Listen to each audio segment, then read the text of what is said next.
Alright guys, let's talk about my signature guitar with Shue Guitars. Before we jump into any of this, I just want to go ahead and clarify this is all going to be pretty specifically bookmarked in the description section below. So if there's any kind of particular pieces you're curious about, like if you just want to hear what it sounds like, check the bookmarks, it's in there. But I'm going to kind of cover some other things like some details of some of the story or just the specs and things like that. That's all very relevant. That will be specifically bookmarked down below. So if you want to know any of those things, look for that, or if you just want to watch it all the way through, super easy. Well, a quick story with how all of this actually started. There's somebody named Alex, who I had come to know through Instagram, reached out about the possibility of doing a signature guitar model. And they were wanting to step a little bit more into the space of worship music. And so they reached out to me with the idea that we would make something together collaborative that would fit what works really well for me, checks all of my boxes, and thankfully in the end it wound up being really good. So Alex was the pivotal connection for me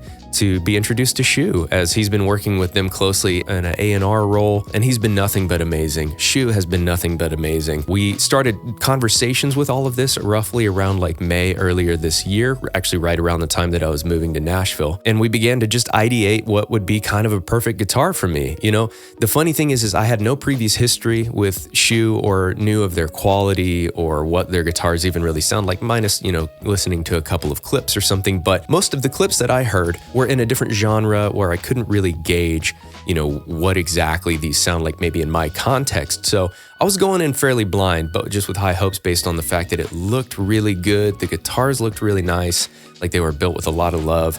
And so we jumped into crafting the perfect guitar for me. And for me, that was very much something like you guys all know who follow closely what I do, that the Veritas Portlander has been my primary guitar since 2017 when I got it. I love that thing. It is a very well-balanced guitar that's done a lot for me, and it's helped crafted my tone up to this point. But basically that was kind of my thing. I was just like, you know, some kind of PAF sort of humbucker style. I love telly body styles. It's just familiar for me, as well as like I've got a lot of travel cases that are fit for that size body. So it'd be easy for me to just throw it in my SKB and travel. And so we kind of went off of that as the template. And Shue has a couple of specific things that they use, like the tremolo system that he designs himself. That's kind of like a Strat style system. Now, normally I've been using like Bigsby tremolo systems with like a roller bridge on the Portlander, but I was open to considering other possibilities because I also recognize the Bigsby is not a perfect tremolo system. And I know a lot of people have complaints about it. People have kind of complaints about really any tremolo system. But I was interested to see what theirs was like, so we jumped into that, wound up being awesome. I'll explain more about it later. I would say between like the tremolo style system, as well as like the bridge saddles it sits on and the pickups, that was kind of like a lot of the bulk of conversation, finding like this common middle ground of things that I know work well for me, but also are kind of original designs by Shue. And so fast forward to roughly about a month ago, before we did our tour with Bethel Music in July. We were right up on the edge of going out on that tour, and I got the guitars in hand and I ran them through their paces. And I'll kind of explain a lot of my thought process and opinions on that, as well as obviously showcase the way it sounds. But I've been pleasantly surprised, but I've got a lot to say about it. Now, there is a lot to say about the guitar build itself. We'll go into the spec sheet and everything, but one thing I want to take a moment to highlight is that these guitars, specifically my signature model, is built with a Malaysian, it's called Mamywoo wood. I think it has two different names, but that's the primary name it's known for. It is 100 years old, the wood. The trees were 100 years old. So to give you an idea, it was FRIM, F-R-I-M, stands for Forest Research Institute, Malaysia. So it was planted by a British general in 1925 during the British colonial period in Malaysia. So a British general, he planted these trees back then. Fast forward 100 years, these are the trees that they harvested to make these guitars. So there has been no other scenario that I have ever experienced where a guitar is made from 100-year-old wood. Usually, especially in the US, we're looking at trying to get stuff imported like Brazilian rosewood or Honduran mahogany or something. And usually that stuff at best is like 60 years old, 40 years old, stuff like this. We're talking 100 years old. It's pretty incredible. Now, this specific wood is much more mid-range focused. If I'm not mistaken, I believe the company Tyler James and some others, like really like kind of high-end, really expensive guitars are using this wood. And that's kind of like the thing that is like if you will, the bragging right, where it's like this really good older wood that they're making these guitars out of with really strong mid-range qualities. And here is Shue, it's in their backyard, man. And they have a huge bulk of this 100-year-old wood that they were able to get to build these guitars out of. And then on top of that, the price range is wildly affordable considering the design, the craftsmanship, as well as 100-year-old wood. There's no other scenario that I've ever seen where this would be the case for this affordable of a guitar, let alone my signature guitar. I felt like it was worth taking a moment to highlight that because that was a piece that I was somewhat familiar with whenever I was told about it, but it's a detail that kind of passed me up as there was time waiting to get the guitar built, that when I got it in my hands and he reminded me, hey, this is 100-year-old wood, it felt different. Yeah, sure, maybe there's a bit of placebo effect in that. It didn't change the way I had my opinion of the tone of the guitar, but it suddenly became like a work of ancient art almost. That it's like, dude, this is history. Now it's modern built, brand new, but it is built out of history. And man, that is a cool piece. It's art in its finest form, and I love that. So that is something that's coming along with this signature guitar of mine. These guitars, whenever you get one, come with the Spec Sheet here, which is in this awesome little sort of like binder here. It also comes with this bag here that has all of kind of like your immediate tools that you would need to kind of make your changes to your guitar, like the Allen wrench to adjust the neck rod relief. And then also even this is a really cool, unique one. This silver piece here is actually what you use. I had to buy it separately on a different occasion, but it's what you can actually check the action and height of your strings and your intonation and all of that stuff. So he included all of that here with a signature branded Shue logo on it. So that's all really cool. Normally that's stuff that you have to go out and get on your own, but he included it in this awesome little bag along with the Spec Sheet, as well as somebody jokingly called it my guitar fretless at one point in time because they saw a picture with it's basically like a little plastic protector that goes in between the strings and the frets, that when you're traveling with it, you slide it underneath and it protects the strings from hitting the frets and causing indentation in travel. Just like lots of these little quality of life things that he included in the guitar whenever you get it. Now, earlier I mentioned affordability. So these guitars, with their quality, I got blown away on the price range that he decided to land on, like with all these things that I mentioned about wood, with design, with the character, with the intentionality and excellence of the guitar and everything else it comes with. My green guitar, the forest green one, the primary signature model is $2,800. And then the D standard guitar, which will be a separate video, is $2,600. There's a reason why it's slightly less, it's still just as amazing. It's just got a couple of features that are different that allow it to be a little more affordable. I was blown away that Ray was willing to make it at that price range. That is kind of unheard of, especially in our American market right now. I feel like that's not something you're gonna see. Those were prices that when I got my Portlander back almost 8, 9, 10 years ago now, that I got that on sale at that price. And this is brand new, dude. So Ray is doing some pretty incredible stuff and allowing it to get in people's hands at a good price. So let's jump into the Spec Sheet. Like I mentioned, it came on this really cool little binder here where it's got, Ray's signature, it's got all the approval, and then it's got the rundown of what's going on with this guitar here. So I'm just gonna start from the top. The body is made of the Malaysian Mamywoo wood, the 100-year-old wood. Then the binding is flame maple, which is really cool. We took flame maple, he stained it, and it gave it like this extra addition of pop to kind of go along with the other accents of the guitar. The neck is a roasted rock maple. The fretboard, which looks particularly stunning, especially across the different models, that the sort of marbling of the neck material is going to be different slightly across each guitar, which I think is so cool. It's a Malaysian blackwood. The finish color is forest green. The scale length is 25-inch. The inlay, which is another favorite detail of mine that Ray went for, was genuine opal stone. It's an opal dot inlay, and so it really pops against that Malaysian blackwood. The frets are actually stainless steel. Now, I want to take a moment here on the stainless steel thought. This was a piece that I had a conversation with him on that I'll actually get more in detail about whenever I talk about the sonic capabilities and the way it sounds. I was pleasantly surprised by this. Originally, we were going to go with nickel.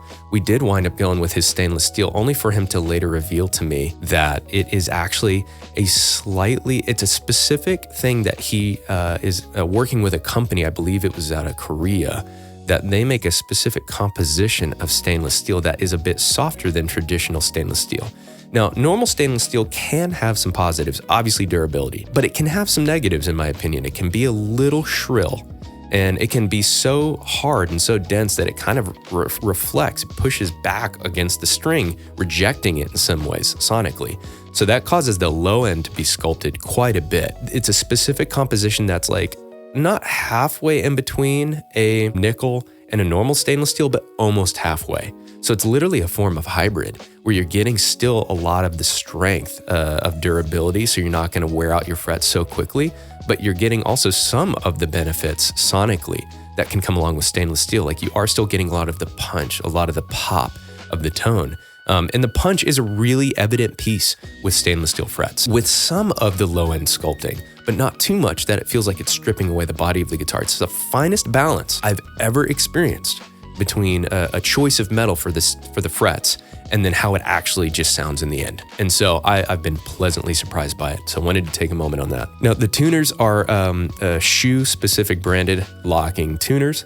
The bridge is also a specific Shue design, the gold bridge. Like I said, it's almost like a Strat tremolo system, and the back has this like magnetized cover that pops on and off very easily, and it will reveal obviously the Strat style system that's in there with the springs, but it was made very robust, and it has Tele style saddles that it's sitting on and looks really nice, but particularly has a sound that I like. It's very rich, very piano string like. Whenever you strum lightly, it has a lot of rich harmonics and clarity, but when you dig in, it doesn't get too bright. I don't know how he did it. Then the pickups specifically are designed by Ray Shue, hand-wound pickups with his signature design methods. And it was something that I held open-handedly. I described what I liked, and I was very nervous about, because I feel like a lot of times you get a company that designs their own pickups and it's like, use the language of the kids nowadays, pretty mid, and they're not anything to be excited about. So normally I would jump over to Fralin. I use these pickups and right away I was just like, dude, these sound huge.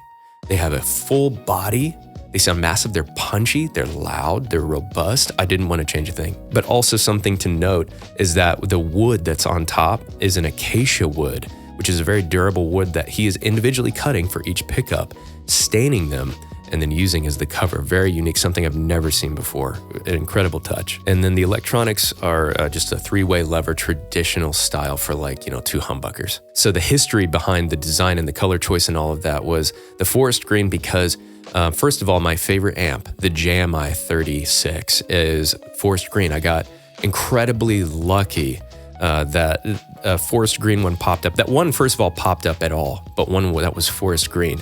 And it happened to pop up when I was going to record my first album with Bethel Music, Come Up Here, in the redwoods, in the forest. So it had so much like double meaning of significance that the amp that I wound up finding, the JMI, that was like my treasured amp. I bought it at that time while heading out there. It was forest green. And then it also has the Alnico Blue signature like Fane 100-watt speakers in the back, which is cool. So the design color choice was really sweet because the guitar is green. It has the opal blue inlays that pop just kind of like the Alnico Blue speakers in the JMI. So that was a lot of the crossover there, but also it was meant to hint at my first album, In the Redwoods, the green forest color. And also there is a tree logo that is actually mirroring my tattoo that I have of that album, which is this tree right here. And then I've got a couple other things around it, but that's what this is. And it's mirroring that logo, which is actually specifically for those who are nerdy enough to care. There was like a rundown sheet of different trees for each song from that album, and it was from the song Beauty. That was that tree, and that's what that is. So I want to jump into some honest impressions really quickly and just explain honestly how this thing sounds to me. You know, I was very interested in not BSing my way through this guitar. Like, just because it's signature, I didn't want to be like, yeah, it's great, no problem. Because I've gotten plenty of things that's like, it comes close, but it's just like, I can honestly look at this, other guitar and say like, it cannot replace my primary thing because of one reason or another. Usually like, oh, there's not enough low end, or it doesn't have the strength and the punch that I'm looking for, or something like that. But with this guitar, I plugged it in, and my first thought was like, dude, this thing's loud. Like, compared to my Portlander, it is loud, but it's not like overdriving my amps loud. I don't know how he did it. It's louder, it's more robust, it's in your face, but it cleans up plenty. but it can drive my amps faster if I really dig in. Once again, I don't know how he did it. The first thing that stood out to me was like the body of it was huge. The cleans were almost exactly what I've been trying to accomplish. You know, those who are familiar with the way I run my tone press, I have two sides on my compressor, a side that can super squash, super compress, and somehow this guitar on my normal settings on my tone press sound like it has the open dynamics of my normal settings, but it has the compressed pop of my super squash settings, all just on my normal compressor settings. And I think it has something to do with how hard it's hitting the front of the compressor, that it's really grabbing it and squeezing and pulsing, that it's got the snap, but it's not crushing my dynamics, and I don't know how. I did slightly adjust how I approach things, like I just don't have to turn on as many drives to sound as big and aggressive. I can get there easier with more dynamics just from my right hand. And that was a welcome change, dude. I didn't have to reach as far to sound big and overdriven and screaming leads and all that stuff. You'll hear that here. I'll showcase it here momentarily, but it's just all within reach from like one drive and a boost, you know? So one of my favorite current lead tones with it is like the constant on like a sort of like middle of the road gain amount, and then like my exotic super clean boost afterward. And it's massive sounding. I don't know how to explain it, but it's just easy. Another thing that stood out to me was that the mid-range was so silky smooth that I think I can only credit it to the Malaysian Mamywoo wood, where it has this strong mid-range quality to it that's almost like a tasteful API preamp or something, and just inbuilt into the guitar. It has a strong mid-range, but the lows and highs are also so pronounced that it's like, I think in the past I would have to do things in my DAW. I'd have to edit and modify my guitar and do things to kind of spruce up the lows and highs when I was playing in my Portlander that now I don't have to. Which, dude, from like a just showing up on any random place and just playing perspective is so nice, because I don't have to try to fabricate that in post. Now I just have it from this guitar. So it's giving me literally all of these things that I feel like I've been kind of hunting for. And I've genuinely had the thought multiple times while I'm playing on it live that I'm like, this I feel like is literally accurately resembling me to a T, almost more truly than everything I've been trying to build tonally before. You know, once again, I have no reason to BS you on this. Like, this is just honest impressions that I've played plenty of other guitars. I'm like, I like this. This is really cool, but it does not sound like me. And this guitar does. Now, an opinion on the pickups as well. So, like I was kind of explaining before about the pickups, you know, I gave all those details already, and then it's got the really nice acacia wood on there, which is so cool. That was a piece I was, I guess you could say, most nervous about, because I've been such a diehard Fralin guy for the past maybe 5 or 6 years now, that I was just like, what can possibly give me that same thing? And sure enough, Ray nailed it.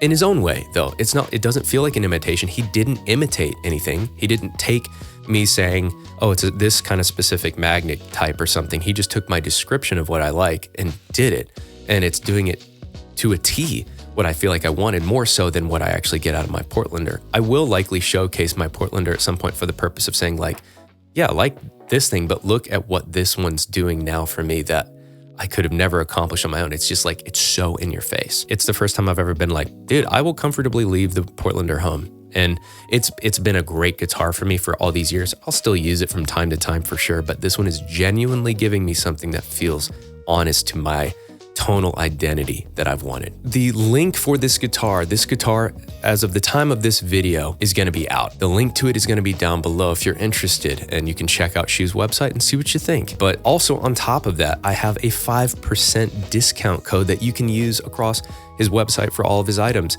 minus the other artist signature guitars, but all of his just like normal other items, other guitar offerings that he has. And he has some incredibly priced normal guitars. Like, check out the Strat, check out the Telly style. I'm probably gonna grab one of those Tellys myself, but you can use my code that will be down below, listed to get 5% off any of these things. But now what I'm gonna do is I'm gonna run through each pickup position and just kind of play around, and then probably talk about a few things while I do it, but I'm just gonna showcase and play on the guitar, and you can hear it now. So first I'm gonna play just compressor on and no other drives on. This is going into my JMI 36, then the Blankenship Twinplex through the Supro cab.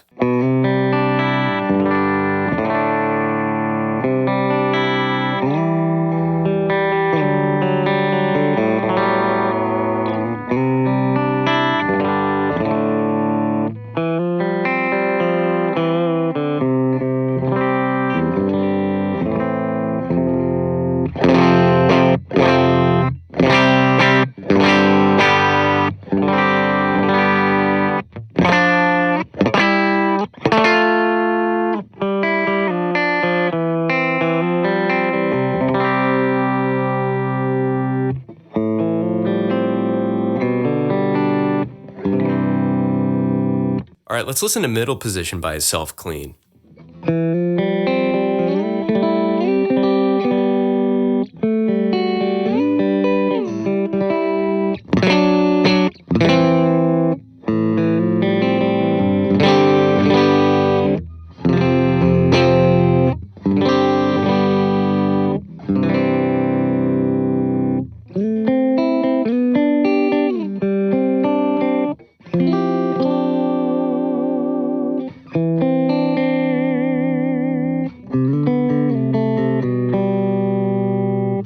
All right, let's hear neck.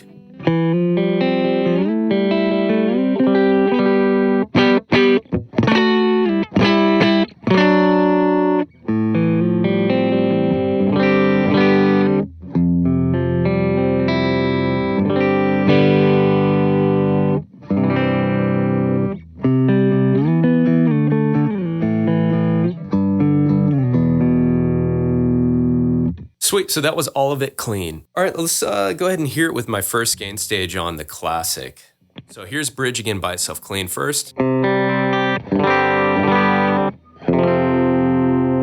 then classic.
All right, same drive and middle position.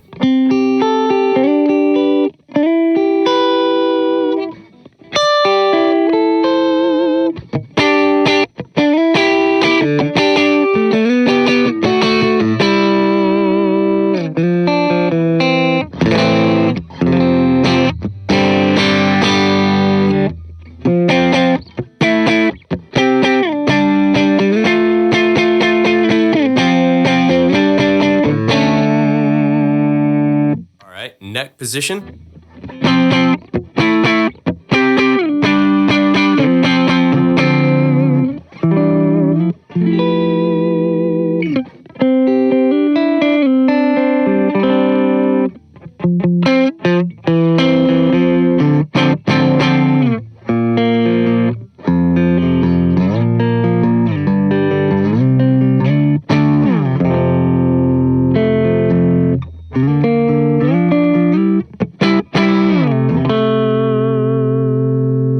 Really versatile, and it's kind of giving me classic telly vibes. But I mean, we're on huge humbuckers, and the bridge, this is the first time I've heard a bridge that not only keeps up with the low end content of the neck, but sounds just as big in some ways.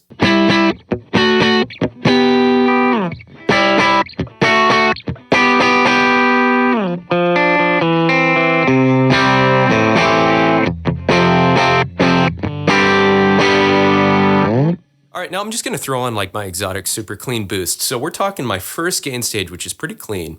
These are the same settings that I also use for my Portlander on these amps. So I'll grab that guitar in a minute to just kind of showcase the difference in output that this thing has. But this is just the classic with now the exotic super clean.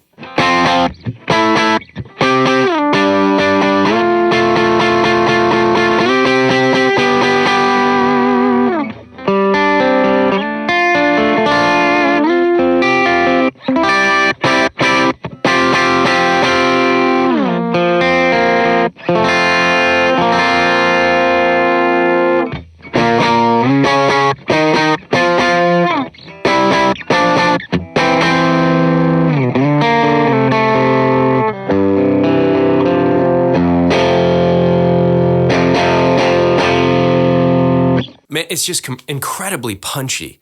And I feel like I've got so much chime and cut on tap just from the dynamics of my right hand. Like if I want to bring out some top end poke and I just bring my hand closer to the bridge saddles so I can go from like warmer rounded, and then I can open it up going, just moving down.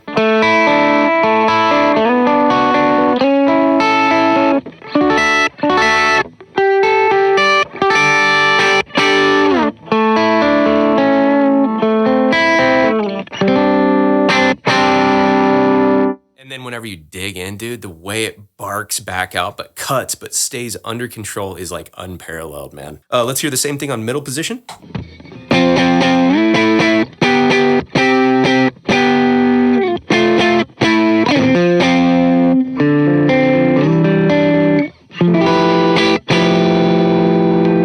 And then neck.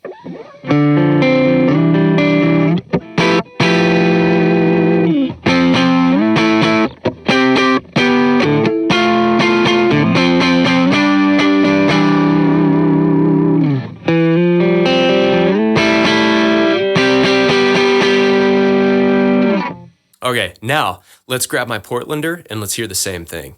I felt like this was an important piece because this is a familiar guitar for me, for a lot of you guys. And also there's just stuff that I want to show you that I feel like it's okay at doing compared to the Shue guitar and how it fully excels.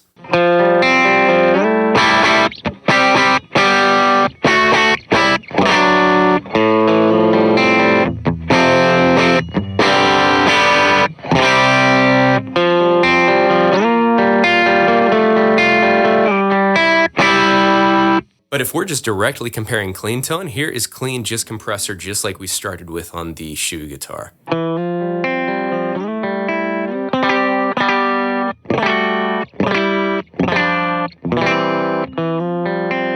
So in the nicest way possible, this feels so much more flat. That can be a positive thing, but it feels relatively not nearly as interesting as what the Shue is giving me. This is not a harsh judgment on the Veritas. Once again, this guitar has served me so well, but this just feels like a necessary comparison because a lot of you know what I sound like on this guitar. I know what I sound like on this guitar, and I can't believe how much easier it is on the Shue getting what I'm wanting to accomplish. Here's first gain stage.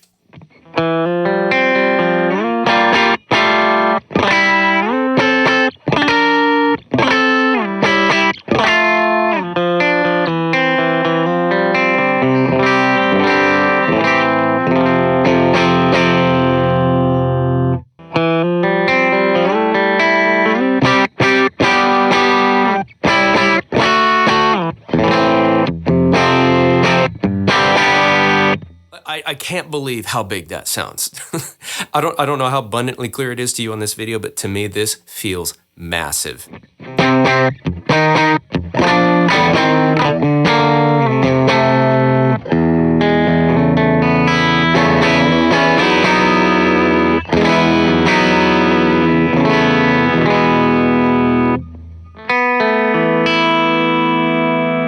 The amount of pop and clarity and chime in that last little hit there, it's like I would have had to have done so many things on my Portlander to get that same clarity.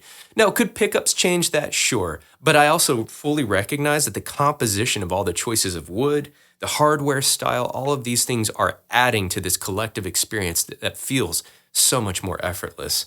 Let's go ahead now and let's add some wet effects. I'm going to add a couple of classic wet effects that I would normally use, namely Riz Haze, from my Mercury X Reverb. And then also I'm just going to do a classic dotted eighth, my BBD dotted on the LVX for now.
Let's take it up a notch, and I'm going to kick on my constant.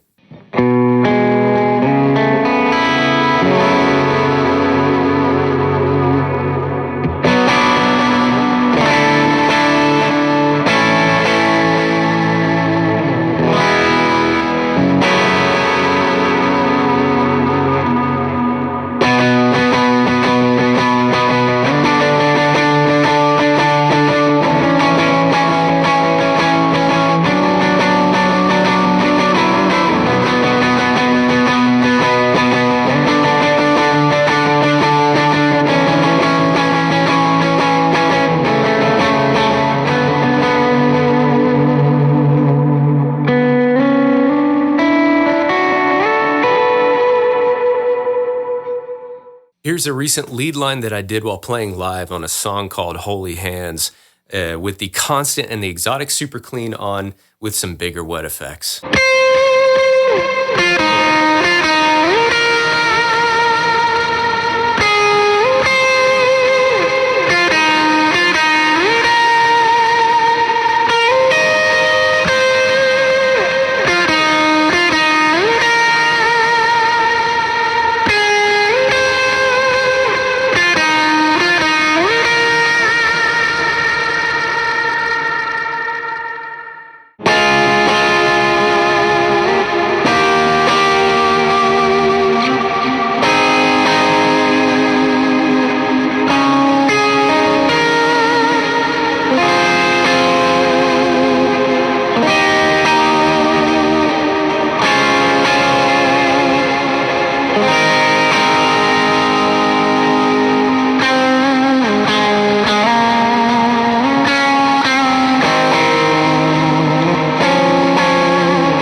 Now, what would this guitar be with the whole beauty tree on the back, with the color scheme that is emulating that album if I didn't actually play Beauty?